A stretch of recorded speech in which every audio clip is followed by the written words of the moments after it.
pour ceux qui sont connectés à 7h55, il y avait l'image, en fait, de nos 3 partenaires, vraiment des matins caféine. Donc, eux aussi sont touchés. Donc, c'est les activités qu'on faisait dans les restaurants. Donc, ils ont vraiment... c'est pour ça, en fait, que l'inscription, on vous donne aussi pour aller les encourager par la suite. Donc, vous avez tous eu la chance de choisir le restaurant désiré. Puis, on va vous faire parvenir, on va voir là, soit par la poste ou directement venir les chercher au bureau, vos certificats. Donc, on avait Entre nous et l'œuf, on avait le restaurant Saint-Laurent, puis on avait Saint-Hubert, Saint-Eustache aussi. Donc, on est là pour les encourager. On trouvait que c'était le fun pour eux aussi de pouvoir remettre ça dans notre belle communauté en achat local. Donc, à toi, Benjamin. Merci beaucoup. Donc, aujourd'hui, on a la chance de recevoir, en fait, Marie-Pierre Tardif de CIB Développement Organisationnel, qui, en temps normal, aurait dû faire sa présentation lors du caféine du mois de mars. Et Marie-Pierre a accepté de faire sa présentation dans notre tout premier caféine virtuel. Donc, c'est notre cobaye. Elle a accepté de se lancer. Donc, on est super content de l'avoir avec nous. Je laisse la parole à Marie-Pierre pour sa présentation. On va se muter nous aussi. Donc, bonne présentation à tous. Bien, merci. Bon matin. Tout le monde entend bien? Oui? OK, super. Donc, oui, je suis super fébrile d'être avec vous ce matin pour cette première fois historique, comme je le disais. J'aimerais premièrement féliciter la Chambre de commerce pour toutes les belles actions. J'apprécie la Chambre depuis qu'on en est membre, mais là, vraiment, de vous réinventer aussi rapidement, bravo. Je vous lève mon chapeau. Donc, je vais vous partager mon écran. Ça ne sera pas bien long. Voilà, donc pour la présentation. Donc, comme Benjamin le mentionnait au tout départ, en fait, ça fait plusieurs mois que c'est prévu la présentation du mois de mars. Donc, je venais vraiment vous présenter l'entreprise pour laquelle je travaille, que je suis vice-présidente, donc c'est le développement organisationnel. Mais les événements, donc, font en sorte que je vais vous parler très, très rapidement à la fin de ma présentation de l'entreprise, mais j'ai surtout envie de vous partager ce qu'on remarque, ce qu'on voit dans les entreprises actuellement. On le sait, on vit tous une situation particulière qu'on n'a jamais vécue. Donc, on vit tous la même situation, mais ce qui est particulier, c'est que c'est vraiment, on le vit d'une façon très différente, donc chacun. Alors, quand même, on travaille avec différents types d'entreprises, que ce soit des entreprises privées, publiques, des OBNL, des associations. Mais il y a certains points qui semblent quand même communs au niveau de la gestion, au niveau de la main-d'œuvre et du déconfinement. Donc, je vais vous partager un petit peu les anticipations que vous pouvez avoir. Donc, comment se préparer un petit peu, les attitudes aussi qui sont aidantes au niveau de la main-d'œuvre. Et je parle de main-d'œuvre, mais en fait, ça pourrait s'appliquer aussi à vos partenaires, à vos clients. Donc, dès qu'on est en relation avec quelqu'un au niveau de l'entreprise, c'est appelé à changer. Donc, voilà. Je vais quand même rapidement, vous, est-ce que ça fonctionne, mon écran? Voilà. Donc, pour ce qui est de CIB, donc je vous l'ai dit, on est en affaires depuis maintenant 22 ans. CIB, j'en suis très fière, c'est une entreprise familiale. Donc, c'est ma maman qui a parti tout ça il y a 22 ans maintenant. Au tout début, j'envoyais des fax. C'est mon anecdote là, à partir de la table de cuisine pour faire de la publicité.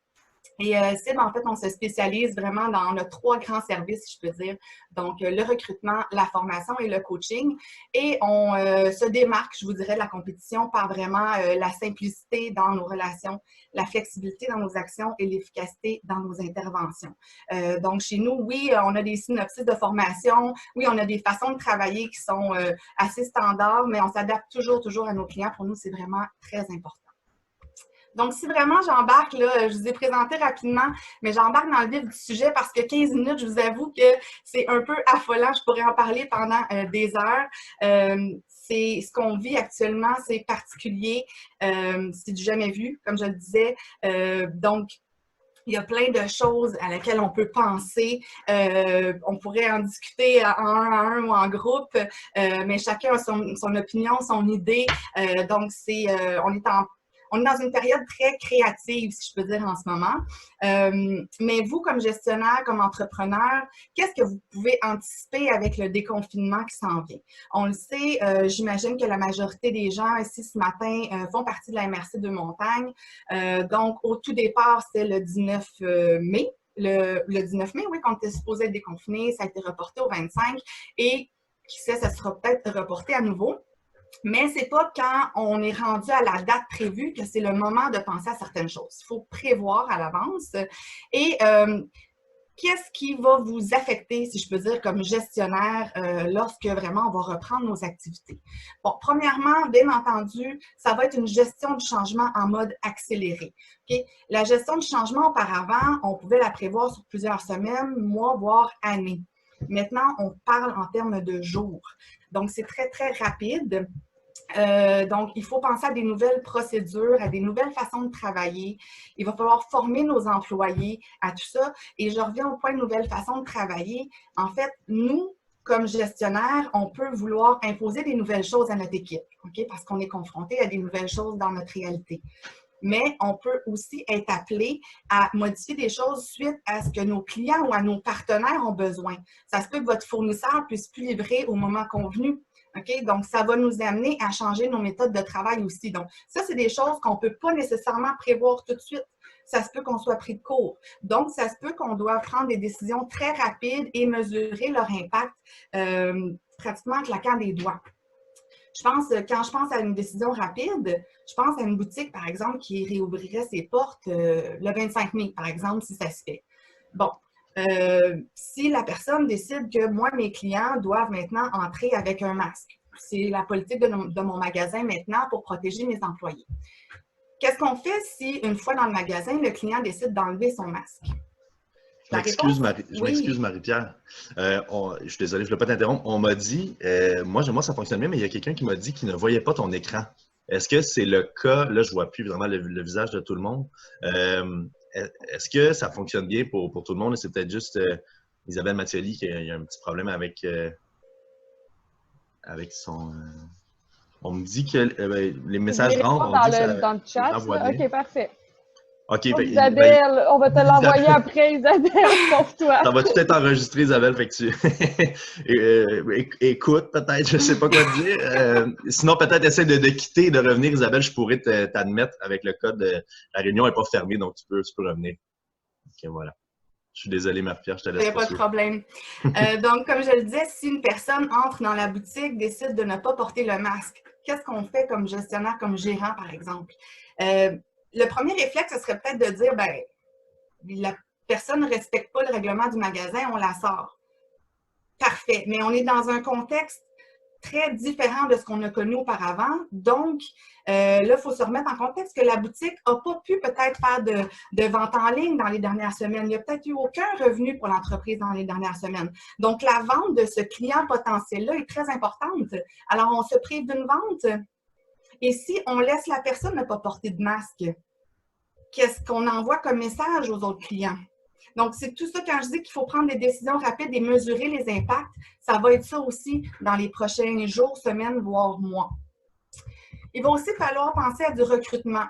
Je sais qu'il y a des gens qui ont été mis à pied qui vont peut-être décider de ne pas revenir au travail parce que, bon, à la maison, ils ne peuvent pas se permettre de prendre le risque de tomber malade ou leur conjointe est à l'hôpital, est malade, sont dans un emploi très exigeant, donc ils doivent rester à la maison. Donc, les employeurs vont devoir peut-être penser à recruter et aussi à réviser les postes, les descriptions de postes, parce que ça a changé. C'était avant le COVID, les postes qu'on avait. Maintenant, on demande des nouvelles habiletés, on demande des nouvelles façons de travailler. Donc, ça aussi, il faut le revoir. Et au niveau des révisions de postes, je prends 30 secondes juste pour vous dire que ça ne se fait pas en 1 minute sur le coin d'une table. OK? Idéalement, on le ferait sur du long terme. Dans la situation actuelle, c'est très difficile. On ne sait pas ce qui nous attend. C'est ce qui rend la situation complexe, mais il faut quand même essayer d'envisager quelque chose sur au moins quelques mois, voire quelques années. Okay? Donc, on sait que la situation, que les mesures de distanciation risquent de rester pour un certain temps. Donc, le télétravail, donc il va falloir être plus habile au niveau technologique. C'est toutes des choses à laquelle il faut penser. Et aussi, il faut penser qu'il y a certains secteurs professionnels qui risquent d'être beaucoup plus en demande. Avant, on parlait de la pénurie de main-d'œuvre avant le COVID. La pénurie va rester dans certains domaines. On pense à l'enseignement, on pense à la santé. Mais si on pense aussi maintenant à tout ce qui est informatique, donc tout ce qui est soutien technique, les informaticiens, les programmeurs, c'est ultra en demande ces temps-ci. Donc, ça serait un peu fou de penser qu'on va réussir à recruter quelqu'un très rapidement. Donc, le volume de CV risque d'être moins élevé. La qualité des CV va peut-être être, plus basse que ce qu'on avait auparavant. Donc, il faut prévoir plus de temps pour ça aussi. Autre chose, la gestion du personnel va être beaucoup plus exigeante. Okay? La résistance au changement, c'est normal d'en avoir. C'est reconnu, toutes les études le disent, c'est normal d'avoir de la résistance au changement.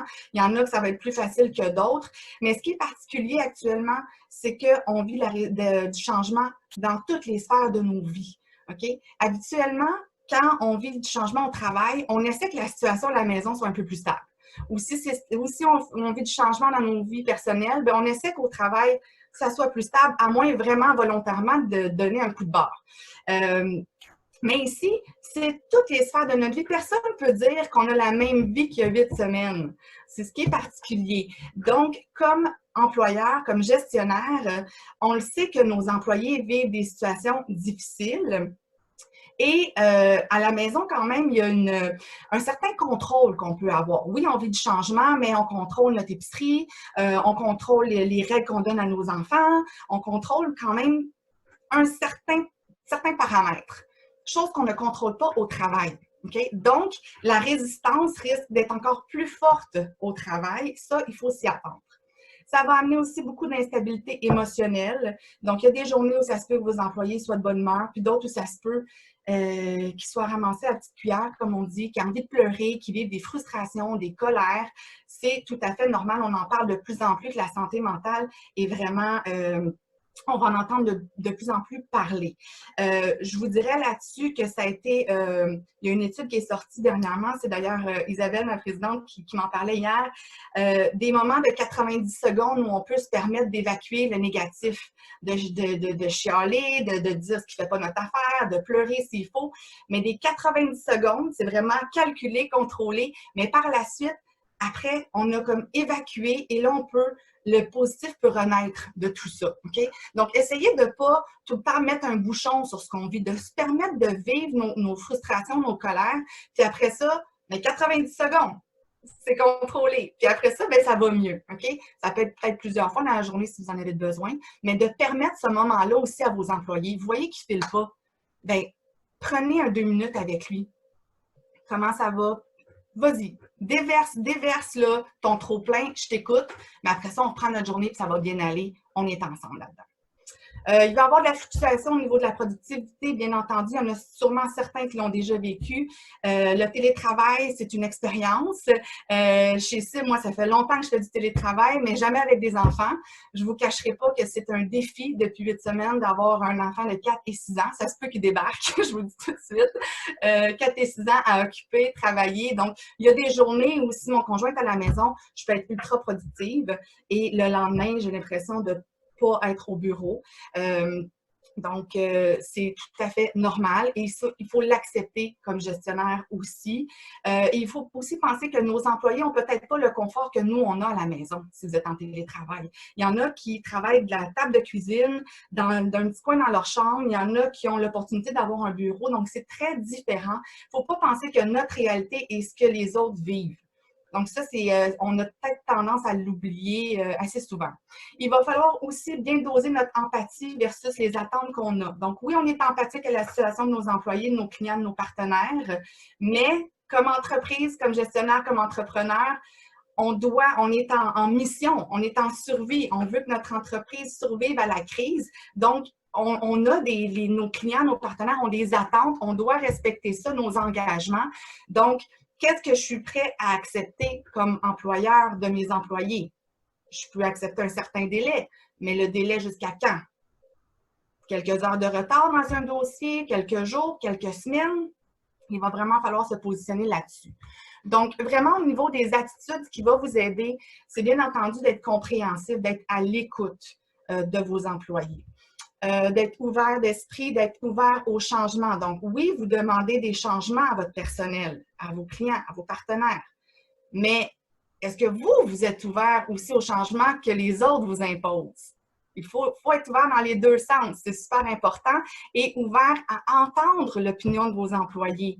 Si vous savez que dans votre équipe, il y a une mère de famille avec des jeunes enfants, peut-être qu'une réunion en vidéoconférence à 9 h le matin, c'est peut-être très difficile pour cette personne-là.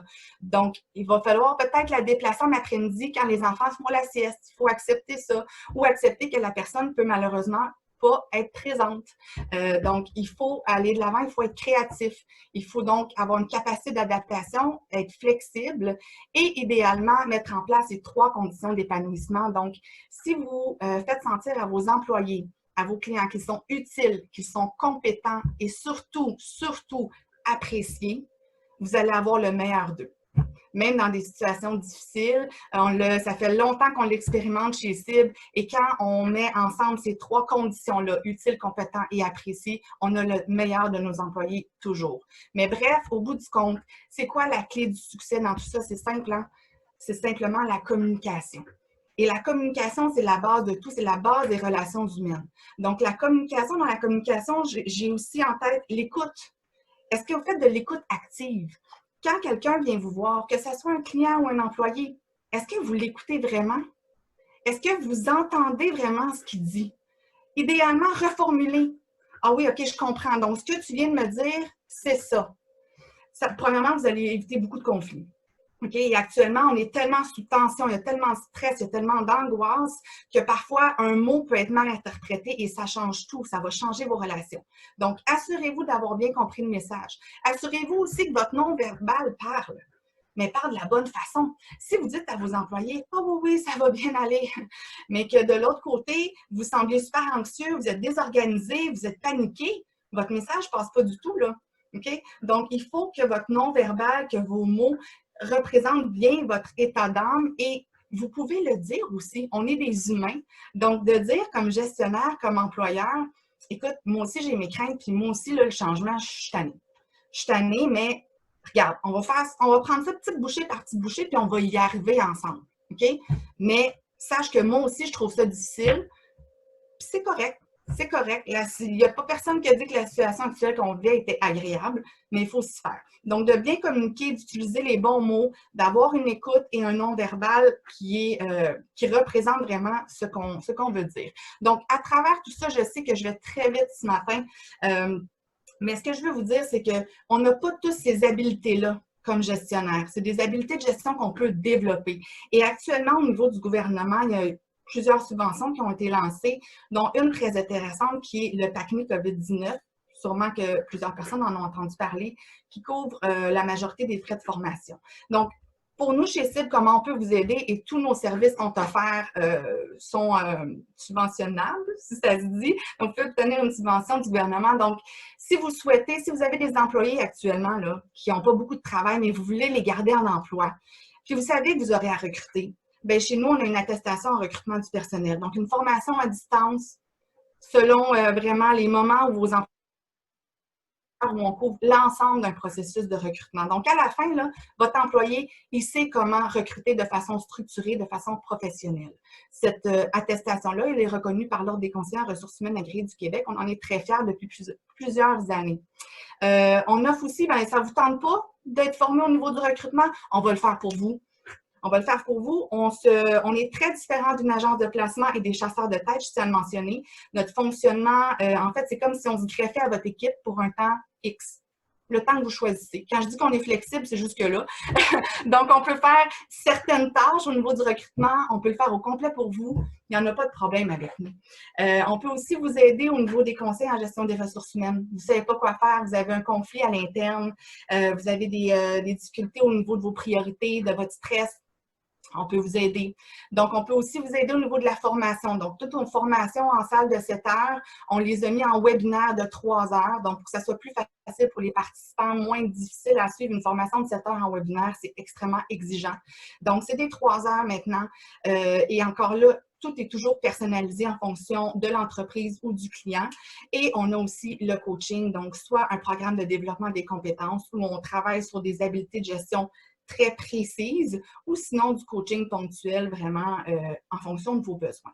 Donc, Comme vous voyez, je ne veux pas m'étendre trop sur nos services. Vous pouvez aller sur notre site web www.cib-rh.com.